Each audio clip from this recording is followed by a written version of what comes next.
All right, everybody, welcome to the video here for lesson number 5, some word problems that are associated with rational expressions.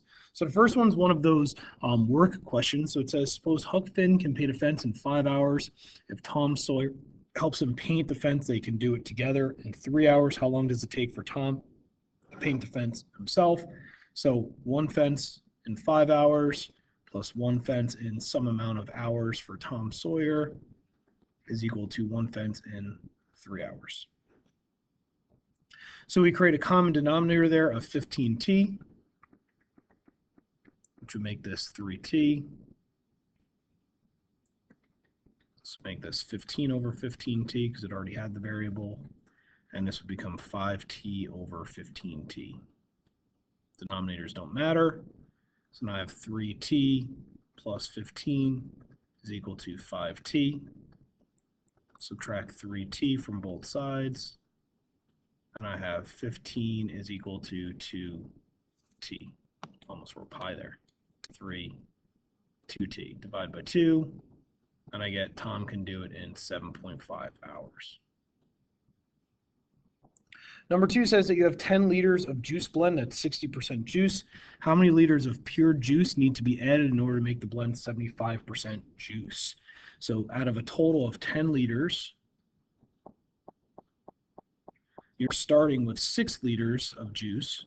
That would make a 60% blend.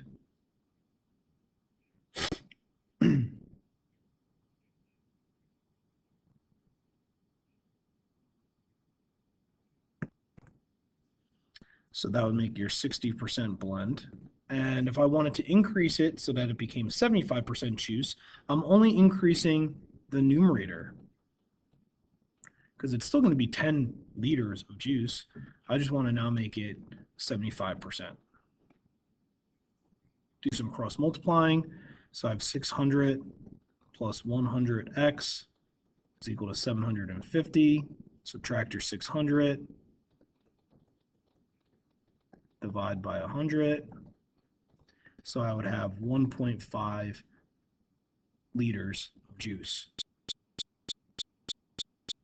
How many liters would be needed to add to make it 90% juice? So if I'm starting with 6 plus x over 10, and I want to make this 90 over 100. So it's the same idea here. So we're going to get 600 plus 100x is equal to 900. So I have 100x is equal to 900, or x equals 900, that would be 300.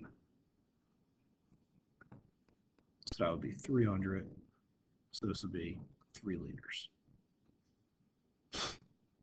Number 3, if 2 inlet pipes can fill a pool in 1 hour and 30 minutes, and 1 inlet pipe can do it in 2 hours and 30 minutes on its own, how long would the other pipe take to fill the pool on its own? So we have one pool. One pipe can do it in 2.5 hours. The other pipe, we don't know number of hours. And we know together they could do it in 1.5 hours. So what is your least common denominator? So if I do 2.5 times 2, that's 5. I can't make that with 1.5. 2.5 times 3, that gives you 7.5, which can be your common denominator. So if I make this 7.5x, the numerator becomes 3x. I have 7.5 over 7.5 h. I used h, so let's use h instead of x. And for the last one, I'm going to have 5h to make this 7.5h. Don't need the denominator anymore. So I have 3h plus 7.5 is equal to 5h. So I have 7.5 equals 2h, or the number of hours it takes for that other pipe to do it would be whatever 7.5 divided by 2 is, so 3.75.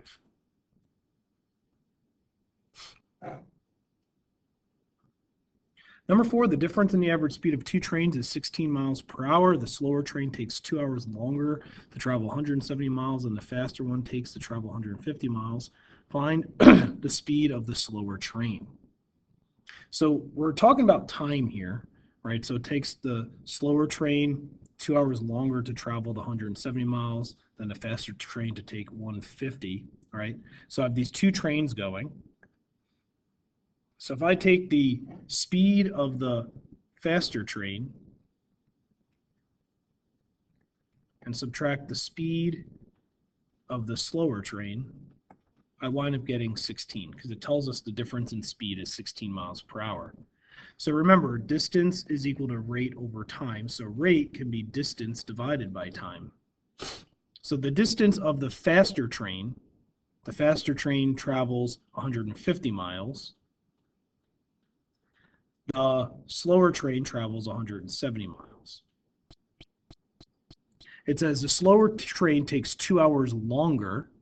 So if this is time, this would be time plus 2. Because it takes 2 hours longer. And that's all going to be equal to 16. Common denominator is t times t plus 2. So this would be 150 times t plus 2 all over t times t plus 2.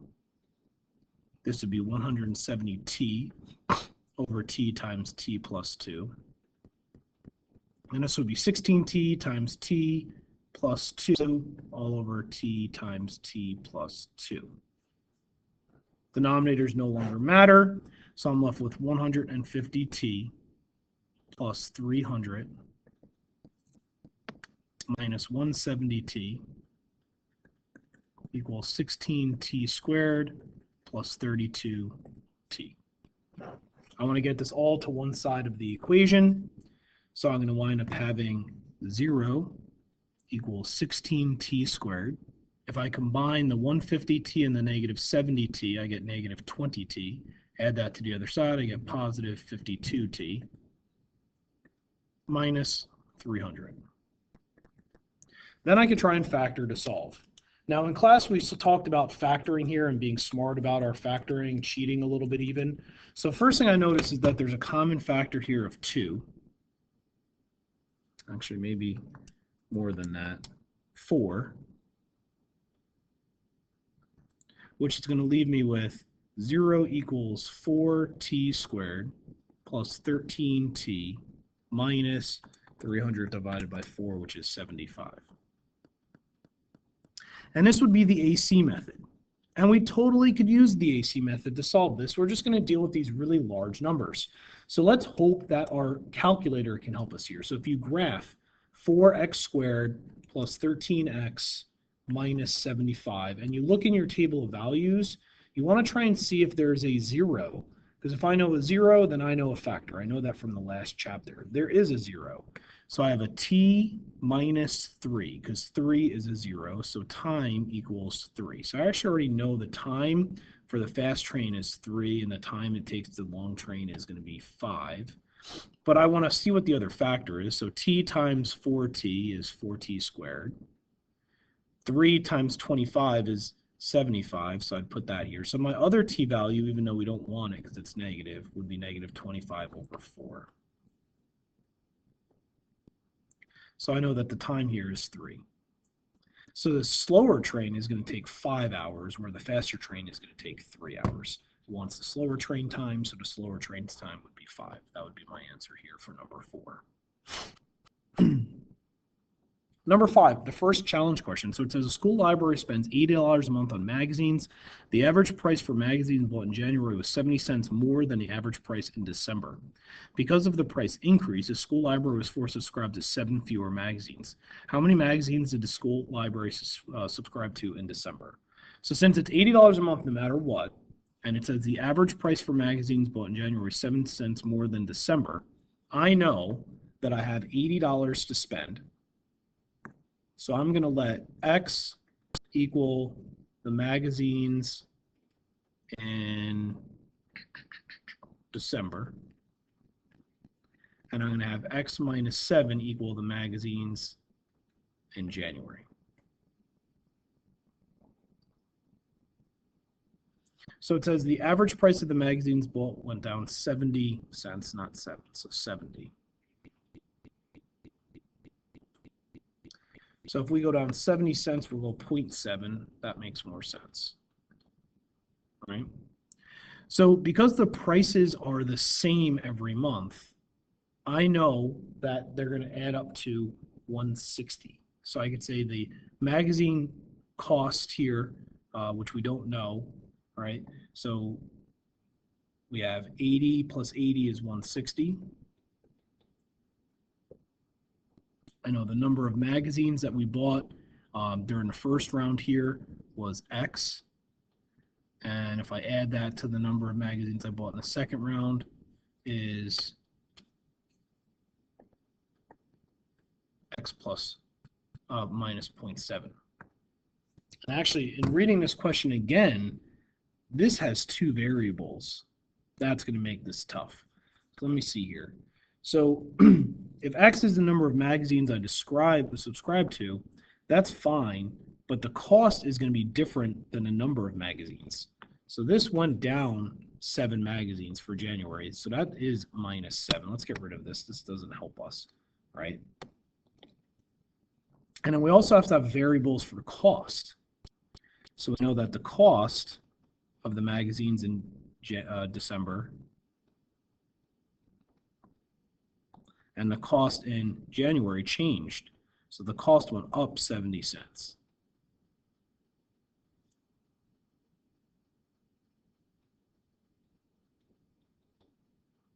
So I know the number of magazines bought is going to go down by 7, but the cost is actually going to remain the same. So we're going to have to actually set up a system of equations here. So here's my hint for you, because this is actually a really good question for you guys to try on your own. The hint for you is a system of equations. Okay? So I'd like to see who comes up with an answer here. If you actually get an answer for 5 and you think it works, show it to me tomorrow in class. Right? If you get it right, maybe I'll give you a bonus point or something. All right, let's take a look at 6. 6 gives us this rabbit population question. So here's our population question. This one is not a system of equations, so we'll do that one because I'm never going to ask you something that comes out to be a system. This must have been a math team question or something, which is why I gave it to you, right? So see if you can come up with a system there. But this one, this is more on like the level of something I would ask maybe on a test or a quiz. So it says, what is the rabbit population in year 10? Year 10, 10 is the years. So I just have to plug in 10 for t. So the population is going to be 60 all over 1 plus 5 over 11. That I could just type in my calculator. So if I do 60 divided by 1 plus 5 over 11 in my calculator, I get a population of approximately 41.25, which I can't have, so we'll say approximately 41 rabbits.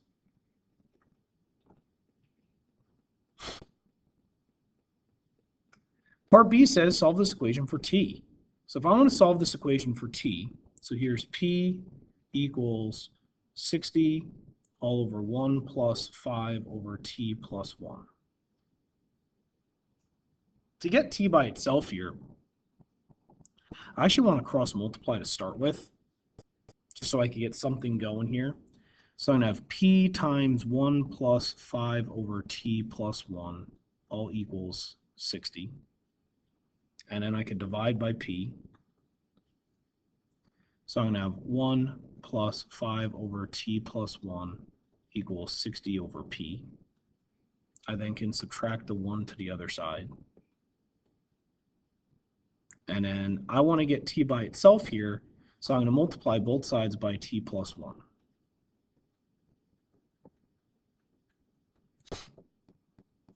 So that's going to give me 5 is equal to 60 over p minus 1 times t plus 1.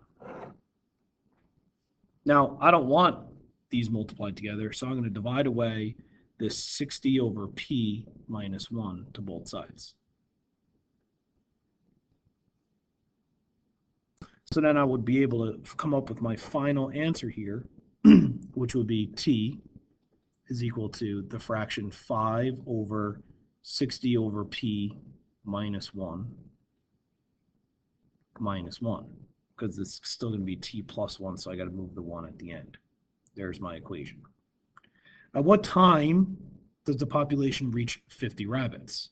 right? So I can now put in a population of 50 and figure out what the time is. So this just becomes 5 over 60 over 50 minus 1 minus 1. Type it in your calculator. 5 divided by 60 over 50 minus 1 minus 1. So this becomes a time of 2.166 dot dot dot repeating, or 2 1/3 hours. Or I think it's hours, or is it years? Let's see, years. So we could say time is equal to 2 1/3, not 1/3, 1/6 years. If we wanted to get really crazy, we could even say 1/6 of a year is 2 months, so 2 years and 2 months, something like that. But there's your answer. Hopefully this video helped. I think that's it. I hope that's it. If not, that was long homework. Nope, we're good. All right. So again, if you got an answer here for number 5, it does come out to be a system. See me tomorrow, right? This would be the real challenge question. I think we can handle that, though. It's not too bad. All right. Good luck with your homework, and I'll see you all tomorrow.